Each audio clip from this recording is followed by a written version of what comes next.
وكالعادة يا سادة يا سكر زيادة جينا لكم نرسم على وشوشكوا البهجة والسعادة فلوج كامل واحنا رايحين من اسكندرية لريف البحيرة بالتوك توك وفرحانين ومبسوطين. بس للأسف حصلت هنا الكارثة، ما قدرناش نفرح، بس الحمد لله دائما وأبدا. يا ريت كل اخواتنا اللي بيحبونا تدعونا دعوة حلوة من قلوبكم في الكومنتات. وهنا وانا ماشي بالتوك توك وسايقه وفرحان قالوا بقى تعالوا ناخدوا صورة للذكرى الهباب وسنين حياتي العذاب والزحف تحت التراب، والناس بتشاور لي عشان تركب وانا اقول لهم تعالوا، هم عمالين يزعقوا هتركبهم على السقف ولا ايه. وسايق بقى بايد واحده ومنشكح وابص ورا وانا سايق واغرز على اللي جنبي يمين وشمال. يا ريت بقى اللي يشوف بلده على اليافطه الزرقاء دي يكتب في الكومنت، واللي بلده ما ظهرتش يكتب هو منين. هنا اشطر كتكوت كانت قافشه فيا لكنها ماسكه حرامي غسيل مش عايزه تسيبني مش عارف ليه. هنا الحمد لله كانت سابتني ورحنا جايين داخلين عياده الدكتور كانت فاضيه تماما. قالت لي هات فلوس يا حماتة عشان خاطر نكشف. قلت لها ايش طبغي كام من المصاري؟ قالت لي كل اللي معاك. قلت لها لا ايه اللي انت بتعمليه ده؟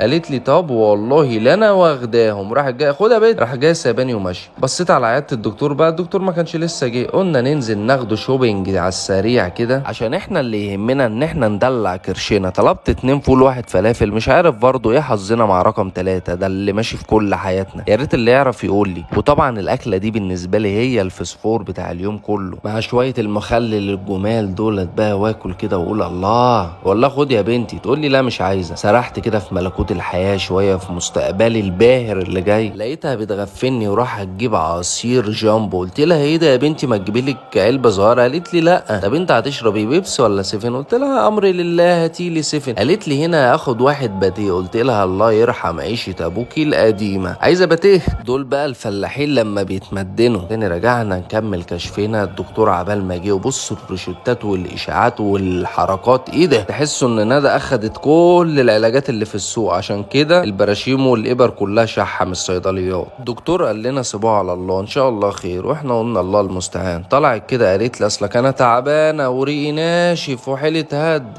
اللي حافظ بقى يكمل في الكومنتات. قالت لي بقول لك ايه يا فرعوني؟ قلت لها نعم يا قلب فرعوني. قالت لي تعالى عند الفرارجي نجيب فروجه. قلت لها فروجه ايه بس الدنيا بايظه. قلت لها خلي بالك مصاريفك كترت اول يومين دول. خدنا الفروجه جت على الفكهاني دوت. قالت لي انا عايزه البطيخه الملونه اللي نازله جديد ديت لسه نازله السنه دي. وقالت لي هات شويه فواكه بالمره عشان الفواكه حلوه كتير، موز وخوخ ومانجا وتين. اللي عارف بقى احنا وصلنا فين كده يقول لنا احنا فين. كملوا بقى احنا فين يا اخواتي. هنا كنا ماشيين في الطريق بقى للبيت اللي احنا رايحينه. عارفين ده بيت مين؟ وندى ماشيه واحده واحده كده ما كانتش قادره تطلع، بعدين راحت جايه جاري لما وصلت البيت. تعبنا اول يوم ده الصراحه يا اخواتي. يلا سلام عليكم.